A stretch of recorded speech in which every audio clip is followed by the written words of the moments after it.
పాత్రను పోషించి దీన బడుగు బలహీన వర్గాల అభ్యున్నతి కోసం కృషి చేసిన మహానేత, పేదల పెన్నిధి, స్నేహశీలి, అందరికీ ఆపద్ బాంధవుడైనటువంటి మన వల్లభి యాదగిరన్న గారి సంస్మరణ సభకు అధ్యక్షత వహించినటువంటి పెద్దలు సోమన్న గారికి, అదేవిధంగా ఈ కార్యక్రమానికి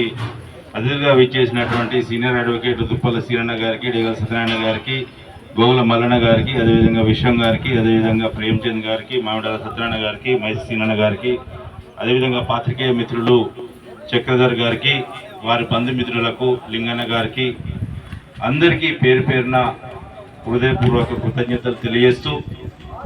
ఒక గొప్ప వ్యక్తి, అభ్యుదయ భావాలు, కమ్యూనిస్ట్ భావాలు పులికిపుచ్చుకొని పుట్టిన పేదింటి బిడ్డ, సమసమాజ స్థాపన కోసం అహర్నిశం పరితపించే గొప్ప నాయకుడు, గొప్ప వ్యక్తి ఇవాళ కోల్పోవడం చాలా బాధాకరం. నేను గత 15 సంవత్సరాల క్రితమే యాదగిరన్నను నేను కోర్టులో చూసినా. నాకు అత్యంత